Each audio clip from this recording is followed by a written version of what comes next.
de sermos confrontados? É pela palavra de Deus. O Espírito Santo nos convence do pecado, da justiça e do juízo. E é preciso que nós nos curvemos à autoridade da palavra, para que o Espírito possa então dizer: meu filho, você errou.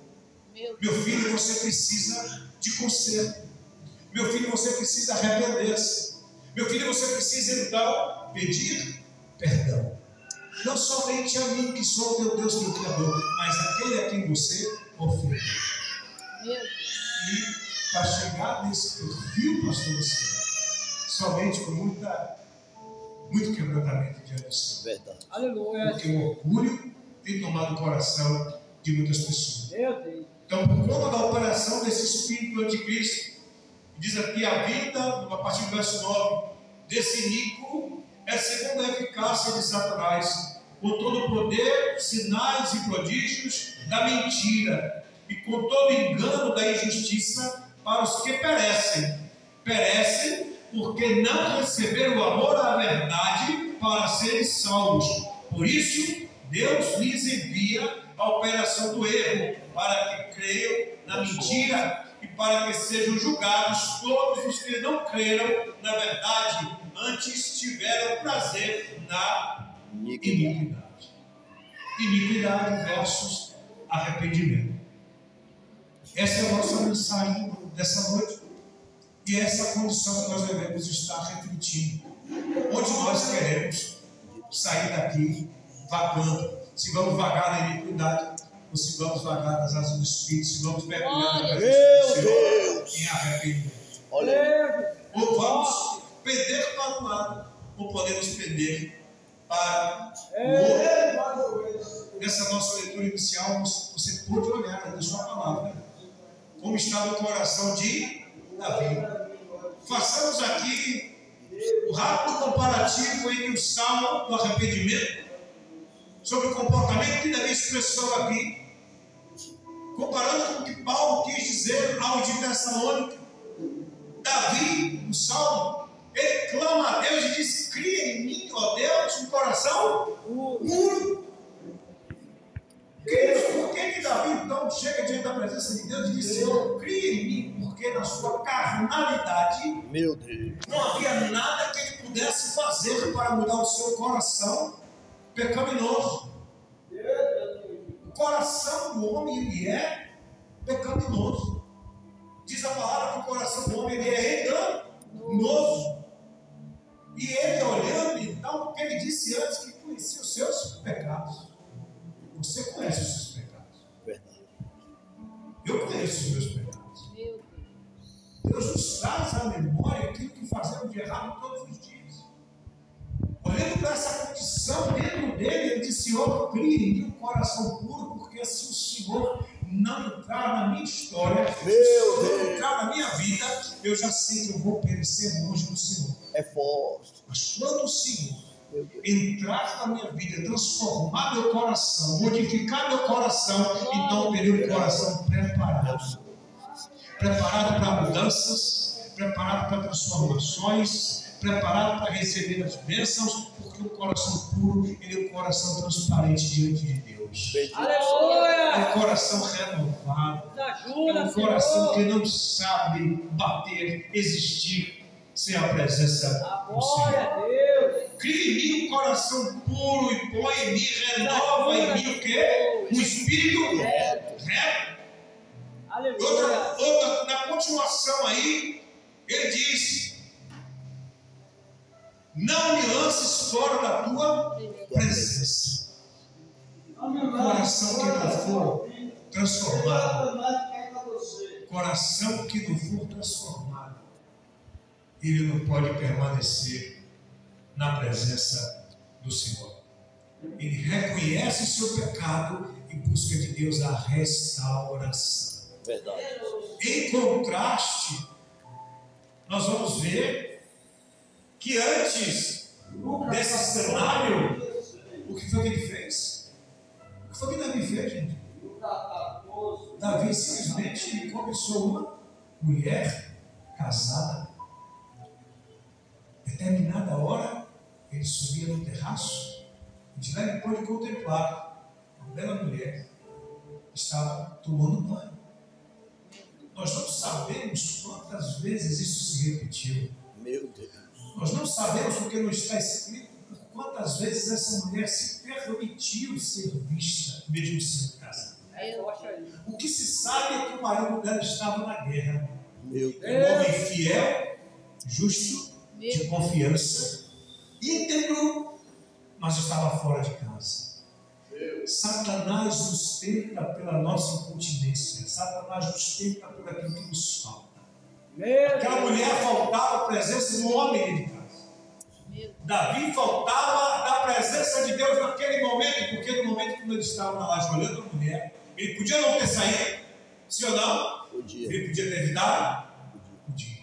E aí a gente começa, muitas vezes, na nossa vida, a colocar culpa nas pessoas por conta dos pecados que praticamos. Meu Certa Deus. vez um pastor conversando com o outro, e aqui se declarando pelo seu pastor, porque a esposa dele tinha lá de pastor, meu marido está adulterando. Que nada, meu irmão. Seu marido é homem de Deus, seu marido é santo, seu marido jamais foi, nunca ia demonstrar um negócio desse. Pastor, mulher séria, pastor. Mas também mulher tem coisa na cabeça, minha irmã. Às vezes está desconfiado demais, o desconfiamento está quebrado. Eu vou conversar com ele, hein? Meu irmão, você sabe por que o senhor está aqui? É, pastor, estou sabendo. Minha esposa está desconfiada que eu estou traindo ela. Pastor, eu não tenho olhos para mais ninguém, pastor. Olha aqui, eu não tenho nada para esconder. O senhor conhece a minha trajetória. E tarará, tarará, tarará. E o pastor não viu nada daquele homem que pudesse acusar aquele homem e deduzir o quê? Deve ser ciúme da mulher. Essa mulher me persegue. Essa mulher me vê conversando na rua e já acha coisa, então já pensa coisa diferente. Aí o pastor chama de novo a esposa. Meu irmão, eu conversei com o teu esposo. Não tem nada, mas eu sei, pastor, que ele está me traindo. 15 dias depois, chega a mulher. Pastor, o pastor abriu o gabinete. O que foi, meu filho? Eu achei assim, prova, pastor. Olha aqui o celular dele. E de fato, achou fotos, conversas e tais, tal, que provavam o ato, o pecado do marido dela. Aí o pastor chama de novo. Meu querido, a sua esposa insiste em que você está traindo. E ele fala assim: não, que isso? Eu jamais faria isso. Aí o pastor mostra então as provas. Oh, pastor, que escorreu, pastor. Oh, pastor, aquela mulher me provocou tanto, pastor. Aquela mulher me provocou tanto que se eu não faço nada com aquela mulher, o que é que eu dizer da minha masculinidade, pastor? E começa a colocar a culpa no pecado, culpa na sua própria falta, culpa no outro. E tal foi a queda daquele homem, porque simplesmente deixou que o pecado tomasse conta. Meu Deus. Vocês conhecem a história de Daniel? Daniel passou por uma situação semelhante ao sentido da provação, mas ele resistiu, porque ele disse: eu prefiro passar pela fama, eu prefiro sair com Meu Deus, sabe, marginal, eu prefiro ser acusado e preso do que desobedecer ao meu Deus. glória a Deus. Para a glória de Deus, esse casal foi restaurado. Glória a Mas Deus. fica a impressão de que sempre o pecado é mais atrativo do que a presença. A iniquidade é sempre mais atrativa do que o coração puro e quebrantado. E Davi, que teve condição de mudar a sua história, ele teve a oportunidade de dizer não ao pecado, ele teve a oportunidade de fugir daquela cena, mas não, os seus olhos estavam ali. E aquela mulher, sendo cobiçada pelo rei, quem sabe não se permitiu. E o que importa é que aquilo gerou a morte. O que importa é que o filho dessa desobediência, desse pecado, teve que pagar o preço, porque a criança morreu. A verdade é que o casamento foi abalado. Lá na frente Deus restaurou, porque Ele é gracioso, misericordioso. Mas nós não sabemos se ainda teremos tempo de uma restauração em nossa vida. Meu Deus, é Nós verdade. não sabemos se ao cairmos hoje, se Deus vai nos dar, quem sabe, outra oportunidade amanhã. E aqui, no auge da sua dor, da sua contrição diante de Deus, Davi estava literalmente clamando: Deus, Eu preciso de um coração puro, porque se eu continuar vivendo a vida que eu sei que eu vou viver, que a minha carne pede que eu viva, eu vou me afastar da tua presença. Meu Não Deus. retire de mim o teu Espírito. Não permita que eu viva longe da tua presença. Eu preciso da tua presença para viver. Aleluia! Glória a Preciso do Jesus. Senhor agindo em minha vida, me dando esse coração. Eu vou cair de novo. Por isso Meu nós temos que nos arrepender, queridos, todo santo dia. Já os perdidos, para que Paulo dirigiu essa carta lá em Tessalônica, não acolheram o amor da verdade para serem salvos. Por isso Deus lhes envia o poder de engano para que creiam na mentira. A diferença entre uma pessoa arrependida e outra pessoa que não quer se arrepender está primeiro na mudança de atitude e na sua relação com Deus. Eu vou repetir. A diferença entre uma pessoa arrependida e uma pessoa que está na iniquidade é na sua mudança de atitude. Quando ela entende que ela precisa mudar e ela quer mudar, é uma escolha. É escolha, é determinação. Eu determino hoje a minha mudança. Eu determino hoje que aquilo que me afasta de Deus não vai me afastar mais. Eu determino hoje que aquilo que me tira da presença vai sair da minha vida, porque maior é aquele que habita em mim. Aleluia. É escolha. É mudança de atitude e mudança na relação com Deus, porque quanto mais próximo de Deus, mais longe o pecado está ali. Quanto Verdade. mais você busca o Espírito Santo de Deus, quanto mais você se quebranta, quanto mais você está na presença, menos o pecado vem importunar. Quem está entendendo aqui, diga amém. Amém. Glória a Deus. Essa é a diferença, porque o arrependimento bíblico é. Eu vou falar uns pontos aqui dentro dos que já falamos, sobre o que é o arrependimento bíblico. Primeiro, arrependimento bíblico é uma mudança de coração e de mente. Por isso Davi pediu o meu coração. Essa mudança de mente, ela entra lá em Romanos 12, na metanoia que nós passamos. Mudança de mente. Glória a Deus. Renovação de mente. Só conhecemos a boa, perfeita e agradável vontade de Deus para nossas vidas quando mudamos a nossa mente. Quando você muda a nossa mente, você muda tudo em sua vida. Você começa a se enxergar de fato o que você é. Você começa a enxergar de fato onde você precisa mudar. Meu Deus. Mudança de coração, mudança de mente, como vemos lá em Romanos. Segunda coisa que esse arrependimento é: arrependimento envolve afastar-se do pecado e voltar-se para Deus pela fé em Cristo Jesus. E essa Aleluia. é a base da nossa conversão. Glória a Deus. Um dia nós estávamos afastados de Deus, alguém pregou para nós essa palavra que chega a nós. Bendito seja Deus. A fé vem pelo ouvir e ouvir a palavra de Deus. Essa fé desceu, a palavra desceu ao nosso coração. Nós começamos a entender que a nossa rota estava fora do caminho e que era preciso retornar. Eu contextualizei isso aqui naquela última mensagem. Que quando nós estamos numa via e que nós retornamos, isso é o processo da conversão, é voltar de forma radical, Meu Deus. forma contrária ao caminho que nós estávamos seguindo. Glória a Quando Jesus. nós fazemos esse movimento de volta, nós damos as costas para o nosso caminho de perdição, as costas ao pecado, e nos voltamos para a presença de Deus com os olhos voltados para Deus, pela fé naquele que nos tirou do caminho da morte e das trevas e nos colocou no reino do seu amor, Jesus Cristo de Nazaré. Aleluia. Terceira coisa que o arrependimento bíblico é: o arrependimento, ele é motivado por amor a Deus. Quantos amam a Deus aqui nessa noite? Amém. Glória a Quantos Deus. amam Jesus aqui? E pelo desejo de obedecer aos seus mandamentos. Se você ama, você obedece. Lá em João 8, estava Jesus diante daqueles que se achavam donos da lei, conhecedores de tudo, conhecedores da palavra, conhecedores de mim. Nós somos descendentes de Abraão. Se Abraão fosse o nosso pai, vocês me amariam. Ah, mas nós somos filhos, nós somos filhos de chocadeira, não. Nós somos descendentes de Abraão. Abraão é nosso pai. Se Abraão fosse o nosso pai, vocês amariam e obedeceriam as minhas palavras. Vocês antes querem obedecer ao pai de vocês, o diabo. Entendam que quem não obedece não ama Jesus. Meu Deus, é forte. Só ama Jesus aquele que obedece. É verdade. Como é que você pode dizer que você ama Jesus e você não obedece a Ele? Meu Deus. Se você diz que ama e que crê, a prova disso está na sua obediência.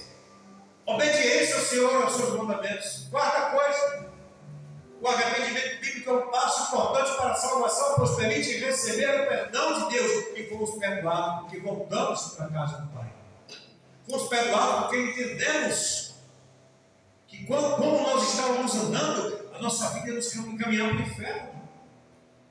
E ao entendermos isso, demos meia volta, retrocedemos os nossos passos na direção agora certa. Saímos do mundo e começamos a caminhar rumo ao alvo. O nosso alvo é Cristo. Aleluia! Glória a Deus! Salvação. Quinta coisa, o arrependimento é um compromisso em mudar de caráter e atitude diante do pecado. Sexta coisa, o arrependimento bíblico envolve reconhecer, rejeitar os pecados, escolher viver de maneira diferente, sendo guiado pelo Espírito Santo, porque Ele é quem convence todo e qualquer convertido. Se você é convertido em Cristo, você tem o Espírito Santo de Deus, é Ele que te convence. Meu Quando Deus! você está fora dos caminhos do Senhor. Aleluia. Em contrapartida, vamos olhar para o outro lado. Bendito. Vimos o que é o arrependimento bíblico. Em contrapartida, o homem de coração endurecido, a que Paulo direcionou lá na segunda carta aos Tessalonicenses, falando do tempo da iniquidade, daqueles que com o coração endurecido só querem ouvir a mentira, creem na mentira, porque não querem ouvir a verdade. Esse homem rebelde, primeiro, ele tem dificuldades para se arrepender, porque não permite que a verdade arde no seu coração. Meu Não Deus. permite ser inundado pela verdade que liberta. Segunda coisa, o homem de coração endurecido, ele tenta justificar os pecados. Meu Deus! É assim mesmo. Ele tenta justificar o que fez. Eita Deus! Ele não tem a humildade de dizer, Senhor, eu pequei, os pecados estão diante de mim, como disse Davi. Meu Deus. Olha, Senhor, o que eu fiz. Olha, Senhor, o que eu tenho feito, o que eu tenho pensado, o que eu tenho falado, o que eu tenho acusado. Olha, Senhor, para mim, para minha fraqueza. Olha, Deus, quando eu estou só e ninguém me vê, o Senhor está me vendo. Verdade. Olha, Senhor, quando eu estou em casa, ou no trabalho, na rua, na faculdade, o Senhor sabe cada passo que eu dou. Contempla, Deus, os pecados. Olha, Deus, aquilo que eu tenho feito e desagradado no teu coração. Meu Deus. Ele não justificar o pecado. Ah, Senhor, eu pequei, mas eu pequei por causa disso ou daquilo. Você pecou e pronto. Então arrependa-se.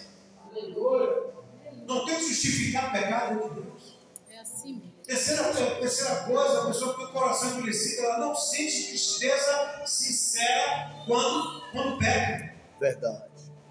E aqui nós vamos entender depois a diferença entre remorso e arrependimento.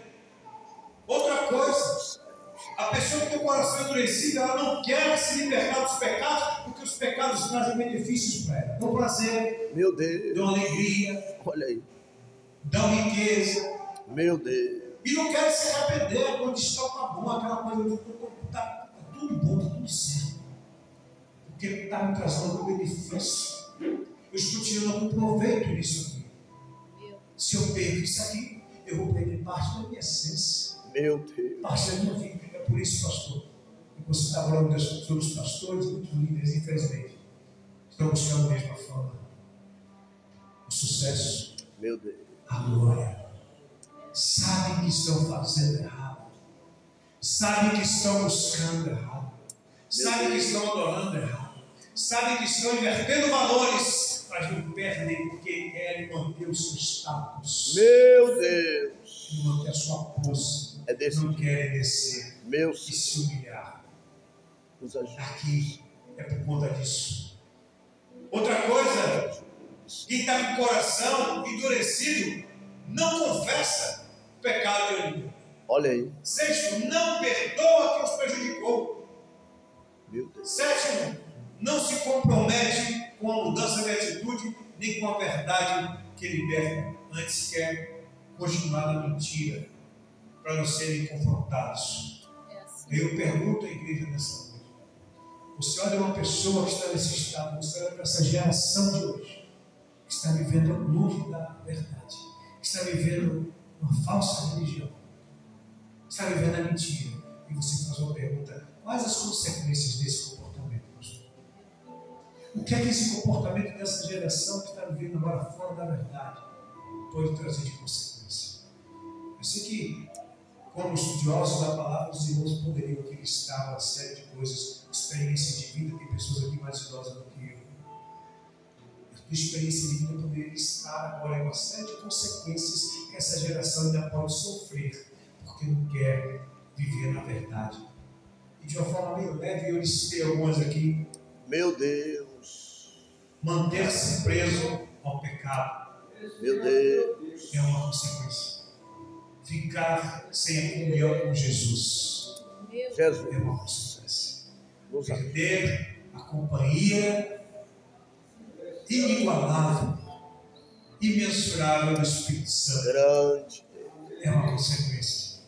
E passar a carregar o fardo de uma eternidade longe do Senhor. Meu É a Deus. última consequência. Olha aí. Essa não tem jeito. É forte. Enquanto tivermos tempo de nos arrependermos, temos a graça, temos o perdão de Deus, que é compassivo, que é orgânico, que é perdoador, que é o Pai. Mas quando chegar aquele grande dia, aqueles que não quiserem ser transformados por essa verdade que liberta, aqueles que ainda insistem em permanecer na mentira para não serem confrontados pela mudança de comportamento, esses vão passar a eternidade longe do Senhor. Essa é a pior consequência que essa geração vai sofrer. Charles Spurgeon, ele pregava, pastor, que o arrependimento dado por Deus faz os homens lamentarem por seus erros. Meu Deus. Você vê essa expressão de Davi aqui. Há uma expressão de lamento. Verdade. Não é um choro fingido. Não é uma coisa qualquer, uma dorzinha momentânea, com aquela enxaqueca que você tem aí, que ele incomodou, todo remédio passa. É algo que saiu de dentro dele, rasgava ele. Glória de a Jesus. lamento, de súplica, Meu clamando a Deus, misericórdia, misericórdia a Deus. Meu Deus, tenha misericórdia. Lamento diante de Deus. Mas essa geração tem sofrido a influência satânica de vários segmentos, ideologias, doutrinações, linhas de pensamentos contrárias a doutrinas sofismas, aquilo que parece verdade, mas que no fundo é uma grande mentira. Linhas de pensamentos contrárias às Escrituras. Meu Deus. Pessoas jovens que já não estão sequer se arrependendo, quanto mais lamentando. Meu Deus. Uma das armadilhas mais danosas, ouçam, que já está dentro das igrejas. É um tipo de ensino que batizaram de teologia inclusiva e humanista. Meu Deus. Não sei quantos irmãos já ouviram falar sobre isso aqui. Teologia inclusiva e humanista. Alguns teólogos liberais aí que estão disseminando essa teologia e os movimentos chamados de gospel social. Gospel inclusivo. Você pode vir como você estiver, permaneça como você está. Meu Deus. O seu pecado não é tão grave assim, porque todo mundo peca. Se todo mundo peca, quem é o pastor Luciano e missionária Márcia para dizer a você, Márcia? Para dizer a você que você pecou? Que nada a ver, filho. Fique aqui conosco, aqui está bom. Meu E a pessoa vem como está, mas não é confrontada pela verdade, não é confrontada com uma mensagem de arrependimento. Não conhece o que é mudança de mente, mudança de coração, não conhece o que é graça e vive uma graça barata, achando que já está. Meu certo. Deus. Gospel social. Essa é uma teologia que tem ganhado espaço em alguns círculos cristãos, promovendo a mensagem distorcida do Evangelho. É uma teologia que minimiza o pecado, que rejeita a necessidade de arrependimento e vai adaptando a verdade bíblica à cultura deles. Meu Deus. Adaptando a Bíblia aquilo que eles querem passar com a sua cultura, com a sua cosmovisão da pessoa de Deus. Essa abordagem ela é perigosa porque engana muito, especialmente essa geração que busca conforto em seus pecados, pastor, mas não querendo conforto. É uma geração mimizenta, é uma geração birrenta, é uma geração que não respeita pai e mãe. Meu Deus. É uma geração que não quer mais compromisso com a igreja. É uma geração que não quer ouvir mais falar de Deus. Teve um país agora, essa semana, na Europa, que tirou Deus das universidades. Deus não pode mais ser falado nada das universidades. Meu. E eu pergunto a vocês, isso está acontecendo no Brasil? Tá. Há muito tempo. Prova disso. Eu desafio qualquer um dos irmãos a pegar a Bíblia, entrar na faculdade às 10 horas da manhã e dizer: eu vim fazer um culto de oração aqui. Mande chamar os jovens aí que eu vim fazer um culto de oração aqui. Se você não for rejeitado, apedrejado, açoitado, xingado, maltratado, desprezado, você me chama que eu vou com você lá e a gente vai orar junto. Agora chegue com um prato de farofa de azeite, um frango com o pescoço cortado, 2 velas acesas, bote lá e diga: a gente vai fazer um culto afro aqui, um culto de raiz africano. Todo mundo se levanta e vem para a roda.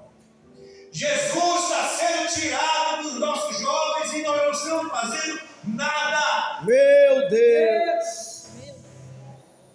Não podemos falar de Jesus, mas eles podem falar tudo que eles querem. Pastores estão sendo presos porque pela palavra a China. Agora também, esse mês tirou das suas redes sociais, das suas fontes de pesquisa, qualquer menção à palavra Deus. Se um jovem lá, qualquer pessoa, quiser pesquisar, estudar quem é Deus, pesquisar, botar o nome de Deus, não vai ter referência nenhuma no Google lá da China. Meu Deus. E um site de pesquisa, você vai colocar Deus, agora você imagina, a uma das maiores nações do mundo, bilhões e bilhões de pessoas ali, sem ter acesso a Deus, uma nação sem Deus vai afundar. É assim mesmo. Vai toda para o inferno.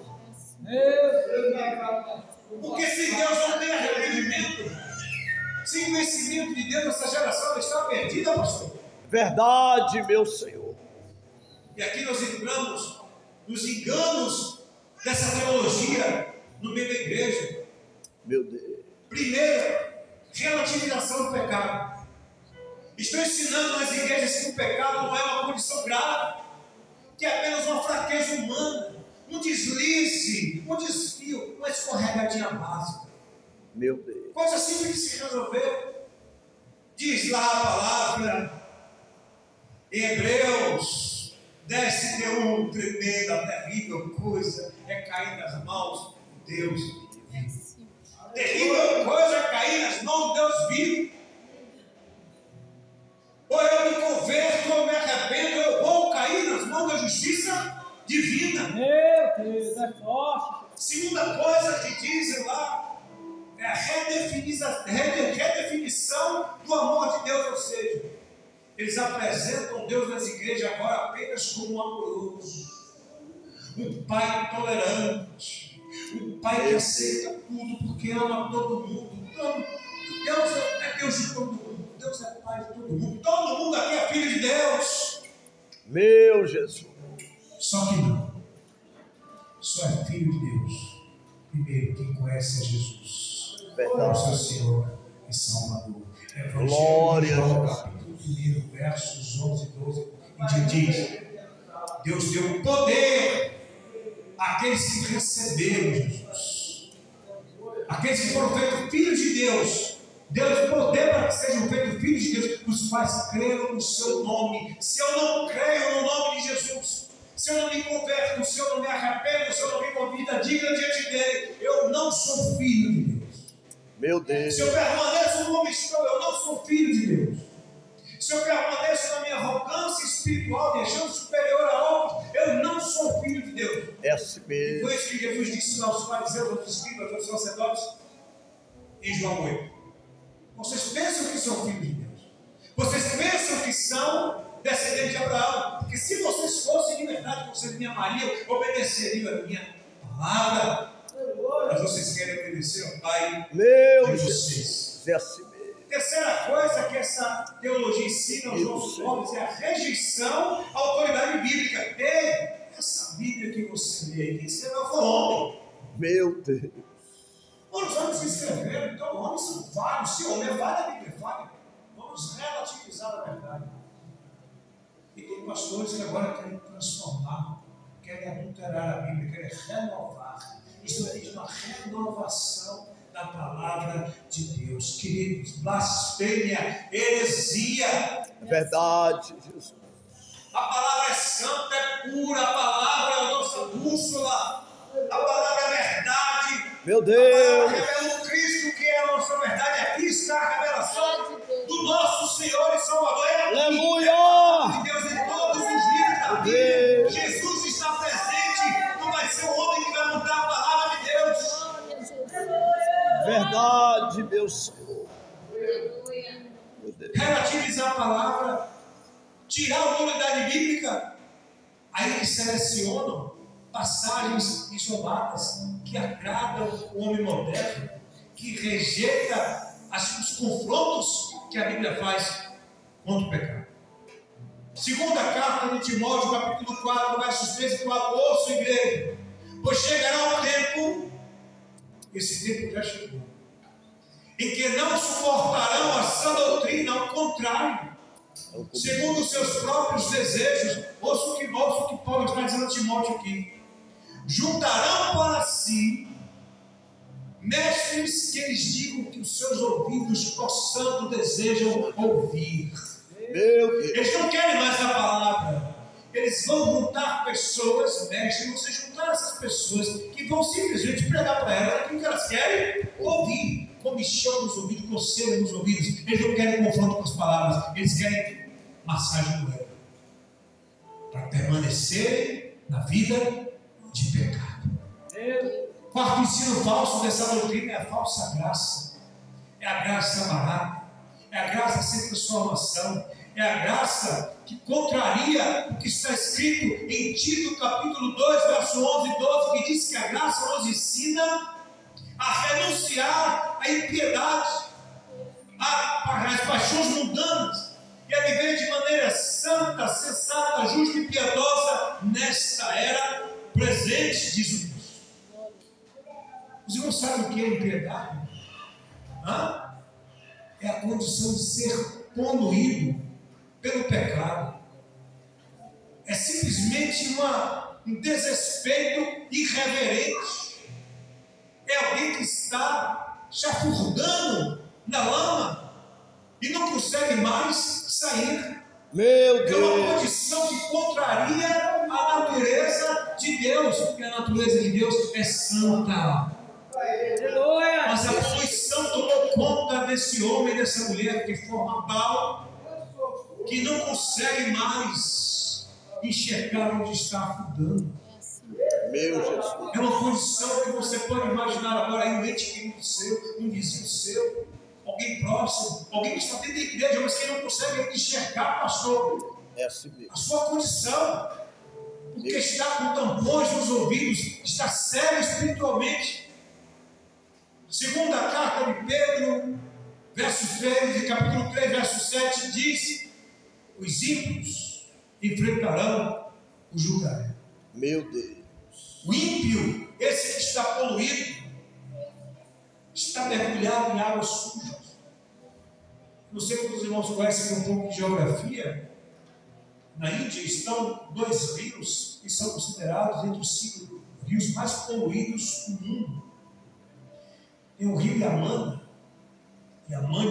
algo do tipo, onde 60% dos dejectos de Nova Delhi desaguam nesse rio, que é considerado lá um dos rios mais sagrados do mundo para aquele povo. Ali há uma espuma tóxica que se forma em cima das águas, mas ali os homens descem para pagar os seus rituais aos deuses que eles cultuam. No rio Ganges, que é o rio maior da Índia, os corpos são jogados lá. Quando uma pessoa morre, não importa a doença, não importa a causa, ele é enrolado e jogado no rio. E o rio vai levando aquele corpo. Muitos afundam, outros vão enchendo e sobem de novo, submergem. Outros subem mais, outros voltam de novo para a superfície. O cheiro de podridão. 1 trilhão de litros de dejetos industriais e de esgoto sanitário são jogados ali todo santo dia. 1 trilhão de litros de porcaria, de imundície naquelas águas. E eles descem ali para se banhar, em meio a corpos de animais putrefatos descendo. Corpos de homens que vão descendo. Na mente deles estão se purificando. Meu Deus. Porque estão tão mergulhados na imundície, poluídos, que não conseguem mais perceber que tudo à sua volta está poluído. Meu Mas Deus. para eles é um local agradável.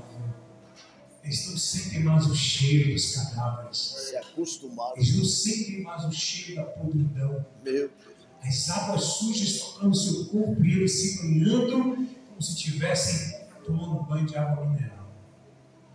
Porque tamanha sua ignorância espiritual, por não conhecer o verdadeiro Deus. Quanto mais eles mergulham se sentindo limpos, mais sujos, mais afundados no pecado, eles caminham sem conhecer a graça que salva. Meu Deus. E essa é a condição, queridos. Eu caminho para a conclusão. O perigo Bendito para seja. esta geração, tudo que essa geração tem sofrido. É uma geração que não quer arrependimento. É Verdade. uma geração que não quer compromisso com a verdade. É uma geração que está vulnerável à apostasia. Eu não sei se você entendeu. Uma geração que não quer arrependimento. Uma geração que não quer compromisso com a verdade. É uma geração fadada à apostasia. O que é apostatar? É você simplesmente abandonar a fé. Meu Deus. Tem muitos dentre nós que já apostatou por muito tempo. Pensam que estão e não estão mais. Pensam que são e não são mais. Meu Deus. Pensam que podem, mas não podem mais. Bíblia debaixo do braço. Placa de igreja. Escrita no banco. Não salva ninguém. É por isso que tem o joio no meio do trigo. Meu É por Deus. isso que tem um bode no meio das ovelhas. Não cabe a nós julgar ninguém, apontar ninguém, tirar ninguém, repreender ninguém, expurgar ninguém. Cabe ao Senhor que naquele grande dia enviar as suas mãos e falar: separa-se. Mas a nós cabe a palavra da verdade. A nós cabe pregar a verdade. Aleluia! A nós cabe tomar uma postura nessa geração. A nós cabe dobrar o nosso joelho, chorar diante do altar do Senhor. A nós cabe sim levar a palavra lá fora, os que estão gemendo, chorando, longe da presença. A nós cabe confrontar toda essa ideologia, confrontar toda essa baboseira que estão inventando aí contra a palavra de Deus, confrontar esses nossos ensinos, essas doutrinações contra os nossos jovens. É a missão da igreja. É, Jesus. Enquanto estiver na terra, pregar a sã doutrina. É missão nossa, nos queridos dobrar para os nossos joelhos e dizer: Senhor, veja se em mim há algo que me atrapalha, que me afaste do Senhor. Renova o meu coração. Põe em mim um coração puro. Renova o meu espírito. Bendito seja o nome de Jesus. Essa teologia, inclusive, aí tem alimentado a ilusão, levando muitas pessoas para longe do verdadeiro evangelho. Cuidado, meus irmãos. Meu Deus. Cuidado.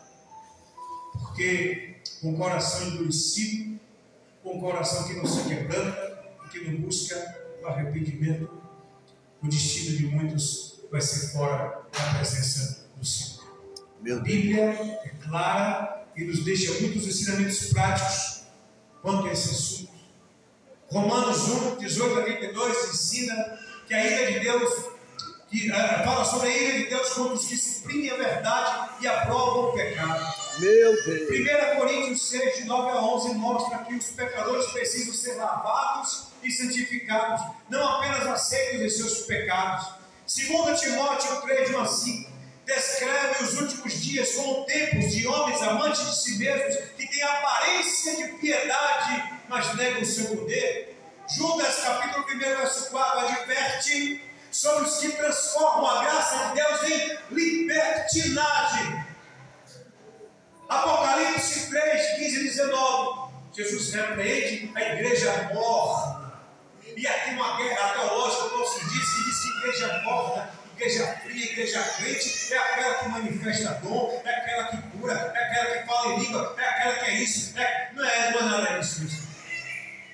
Aqui está fazendo diferença entre igreja que se arrepende e a que não se arrepende, a que busca a presença e a que não busca a presença. Deus. A que é cheia do Espírito e que nega o agir do Espírito. Hebreus 12, 14 ressalta a importância da santidade, sem a qual ninguém verá o Senhor. A igreja deve permanecer firme aqui. É aqui, na sã doutrina, na palavra, pregando o Evangelho, não parte dele, não textos isolados, para agradar o ego daqueles que não querem ser confrontados, mas toda a palavra de Deus. Aleluia! A palavra de Deus, somente a palavra. Bendito seja o nome. Glória a Deus, tu és fiel. Assim diz o Senhor: ponde-vos nos caminhos em vez de perguntar pelas veredas antigas qual é o bom caminho, andai por ele, e acharei descanso para vossas almas. Jeremias 6,5. Glória a Deus. Queridos, eu encerro com um ponto-chave central que deu início à pregação de João Batista e foi confirmado pelo ministério terreno de Jesus, Deus Filho, Senhor nosso e nosso Salvador. Esse princípio, essa chave norteadora para a nossa vida, ela continua valendo para mim e para você nesses dias, ela continua valendo para todo mundo que está lá fora. Essa chave é arrependei-vos. Bendito seja o nome de Jesus. João começou pregando arrependei-vos, pois é chegada a voz de Deus. Primeira pregação de Jesus quando saiu depois da tentação: arrependei-vos, pois é chegada a voz do reino de Deus. Atos 3,19, último verso. Agora arrependam-se e voltem-se para Deus, para que os seus pecados sejam apagados. Amém, querido? Tempo de arrependimento. Esse ano do arrependimento, ele não vai durar só um ano. Verdade. Eu já estou profetizando, esse ano do arrependimento, ele não vai virar só um ano, não. É verdade. E vai acabar esse ano todinho. E vai começar outro. E vai começar outro. E vai começar outro. Até a volta do Senhor Jesus, nós vamos continuar. Aleluia! Arrependimento até a volta do Eu Senhor. creio, Nós meu vamos Deus. continuar nos arrependendo, clamando, chorando no altar do Senhor. Até a volta do Senhor Jesus, nós vamos continuar dizendo: Senhor, põe em nós um coração puro e o Espírito inabalável. Bendito seja o teu nome. Eu preguei aqui antes do carnaval, não foi isso, pastor? Foi isso? Antes do feriado de carnaval? Pois, feriado. Foi isso? Eu acho que sim. Antes? Alguém lembra qual foi o dia que eu preguei aqui? Não, pregou agora no mês de março. Foi mês de março? O canal foi Ela inspirado. foi março. Foi. Justamente. Então foi. Antes. Foi antes, foi? Eu contei a vocês o testemunho da conversa da minha parte, o testemunho da minha conversa, não vou demorar, não. Vou falar, não vai ser um testemunho nada demorado. Mas é porque vocês entendam que o arrependimento, ele não morre só com a nossa vida. Ele vai cumprir um propósito de Deus para a nossa casa, toda a nossa casa. Eu falei aqui do meu pai, que eu falei do meu pai tinha o coração endurecido. Minha mãe tinha aceitado o evangelho. Minha irmã hoje é uma missionária do Espírito Santo. Atende pessoas de rua, drogados. Deus está sempre mandando situações difíceis para ela, Espírito Santo. Meu irmão canta, que hoje na Igreja Batista cantando. Porque eu como primogênito, fui escolhido por Deus para essa missão. E após eu ter me convertido e aceitado Jesus no arrependimento, Deus começou a mudar minha casa. Eu disse aqui que faltava meu pai e o irmão meu de criação. Feriado de carnaval, estávamos aqui na ilha, levei meu neto para lá, porque minha irmã, em Vitória do Espírito Santo, teve uma visão de que meu pai estava aceitando Jesus. Glória a Deus. No computador, trabalhando. Ela teve uma visão de que meu pai estava aceitando Jesus. Então ela me pediu, ei, aluga aí uma casa. Mas minha filha, agora, agora é período de festa, com carnaval aqui na Bahia, você sabe que é tudo caro. Mas, meu filho, vamos pela fé, procure casa aí. Não por coincidência, procurei Jesus, não creio em coincidência. Uma amiga da minha esposa estava aqui perto de Salinas, em Mutá, e tem um casarão ali na beira da praia, um casarão antigo de 1781, eu gosto de história, gosto de coisa antiga. O casarão foi de engenho fazenda. Aí a amiga brincando com a minha esposa, nossa, tu tem carro de gente chique, brincando com ela. Se tu num casarão desse, tu não ia se dar num casarão desse aí. O casarão é chique, antigo, a casa nunca tinha sido alugada. A casa era um museu praticamente. Aí brincando, deu o contato da dona da casa. Aí eu brincando, ó, minha irmã, você procurou casa, olha, já pensou um dia juntar uma igreja para orar aqui nesse lugar? Sem eu saber de nada, minha irmã ligou para a dona da casa, alugou a casa com a dona. Disse, olha, arruma as coisas aí e leva os velhos para lá para a praia. Eu disse, você está doido? Ela disse, não, minha irmã, é fé. Deus me deu a visão, eu já aluguei a casa, agora vamos orar, os nossos pais irem. Porque minha mãe não saiu de casa há muito tempo. Bendito seja. Meu pai não saiu de casa há muito tempo. Minha mãe disse, eu não saio daqui para lugar nenhum, só para morrer. E nessa luta a gente começou a orar. O irmão de minha mãe, testemunha de Jeová, resolveu, com 86 anos de idade, fazer uma visita à irmã, porque eu não sabia se eu estava vivo no que vem. Resolveu visitar a irmã, que eu acendeu a vontade de minha mãe de ir para lá para encontrar com o irmão. Minha filha, o milagre, minha mãe disse que vai, então vamos arrumar. Aí eu estava na porta, no dia certo, peguei as coisinhas ali, levaram periquito, levaram tartaruga, levaram, meu Deus, fizeram a trouxa, o carro foi, o Ford de carro lá na época, ele foi parecendo uma Kombi. E assim nós fomos para ir, não tinha lugar para você botar, o carro eu estava aqui no meu pescoço, no fundo do meu pescoço, no colo da minha esposa, aquela calubicita, minha mãe que enjoou com uma panela de feijão no colo, foi um negócio de doido. E assim a gente foi para a praia, e quando chegamos lá naquele casarão, algo começou a mexer, o casarão era pesado demais.